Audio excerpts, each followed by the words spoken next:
You saw that correctly. That's a surveillance drone that's disguised as a natural bird operating over Iran.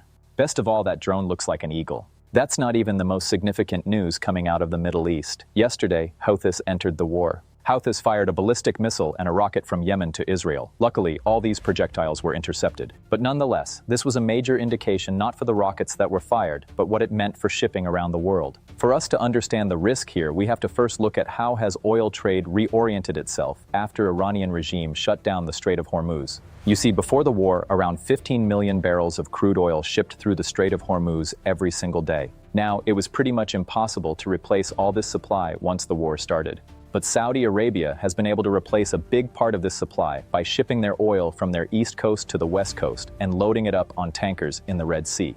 Now, as we covered yesterday, a lot of the Strait of Hormuz oil was going to Asian countries. Yesterday, I accidentally said Russian countries, but in reality, they're going to Asian countries because there is no such thing as Russian countries, but most of the oil from the Strait of Hormuz, around 80% or so, goes to Asian countries. So that means now that the oil is being transferred across the country in Saudi Arabia, they get loaded up on a tanker on the Red Sea port, and then they go through this another choke point known as Bab el Mandab Strait. Now, this is where the Houthi problem becomes problematic, I guess. Last year, Houthi started attacking all the ships that were going through this trade to make sure Israel stops its war against Iran and against Gaza. Now, this actually had a pretty big impact on the global economy because a lot of tankers and a lot of shipping big container ships would use the Red Sea, use the Strait, and then go to Europe using the Suez Canal that's right at the top or right at the north of the Red Sea. That's exactly the worry this time, too. If Houthis start attacking ships in the Strait, it would shut down the traffic going from Asia to Europe that used to use the Suez Canal. The traffic would have to go all the way around from the Horn of Africa, which adds around 14 days and pushes up inflation all around the world, more specifically in Europe. But on top of that, now that a lot of Saudi supply that cannot go through the Strait of Hormuz is going through this Red Sea and the Strait of Bab el Mandab, if Houthis start attacking ships again, that supply will disappear too. So we'll feel the pressure doubly. First of all, the traffic of goods coming from Asia to Europe will stop, and then the traffic of oil coming from Saudi Arabia to Asia will also stop or get delayed heavily. Now, when Houthis were doing this last year, US Air Force actually started just bombing Houthi positions in Yemen to make sure they can reinstate freedom of navigation in the Red Sea. Luckily, there was actually a ceasefire in May of last year when Houthis agreed to not attack any American ships, and this is when the US bombing stopped. Now, important point here is that if Houthis are going to break that ceasefire to help Iran and shut down the Bab el Mandab Strait, this was their statement that they put out yesterday after their attack on Israel. Take a listen. Well, I spoke with a military expert who tells me that the Houthi position in this war will consist of 3 phases. First phase is to launch continuous attacks against Israeli military positions until Israel stops its military role in the attacks against Iran. The second phase will consist of imposing a naval blockade on all Israeli-linked ships attempting to cross Bab el Mandab.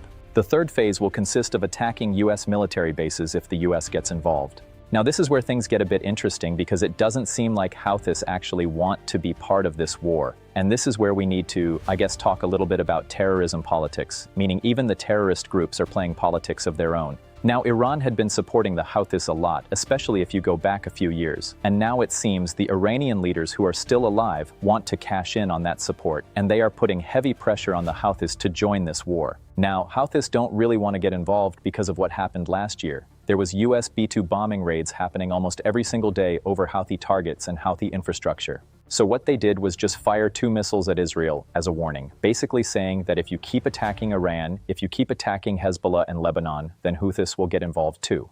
As of right now, this seems to be just a message, not necessarily Houthis just joining the war full on, but that may change as escalation happens inside Iran. Yesterday, Iranian foreign minister put out this statement saying Israel has hit 2 of Iran's largest steel factories, a power plant, and civilian nuclear sites, among other infrastructure. Just 2 days ago, President Trump announced that he's granting Iranian requests to extend the pause on targeting Iranian energy infrastructure. This pause was extended for 10 days, so it would go till April 6, 2026. Now, this is where things get a little complicated, because Israel did probably target the 2 steel plants. They haven't publicly admitted to it, but nonetheless, all signs point towards Israel targeting it. For Iranians, this was actually a huge deal because they exported around $7 billion in steel last year, so it was a big part of their economy, and depending on the extent of the damage, it might take a very long time to recover from this attack. That is important because remember, just back in January, the regime faced wide-scale protest because of economic issues that they created. Of course, that doesn't mean the regime necessarily will collapse. That could mean Iran turning into something like North Korea, where they really don't care about Iranian people's livelihood.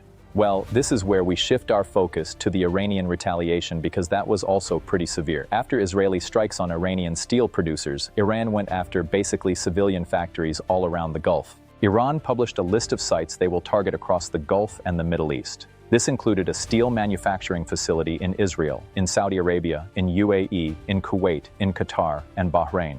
But it seems Iran has hit an aluminum plant in UAE. This was by far the biggest aluminum plant in the Middle East. Let's move on to another Iranian retaliation, which actually came against a Saudi base where U.S. troops or U.S. service members were stationed. This was the Saudi base of Prince Sultan. And now it seems that the Iranian strike successfully hit this base on Saturday and injured at least 15 U.S. service members, 5 of which are in actually serious condition. On top of that, we can see from Chinese satellite photos that there were aircrafts that were burning on the base. From the looks of it, it seems to be one of the tankers that US has been using to refuel the fighter jets. And it seems 3 of them were damaged and 1 of them was likely destroyed.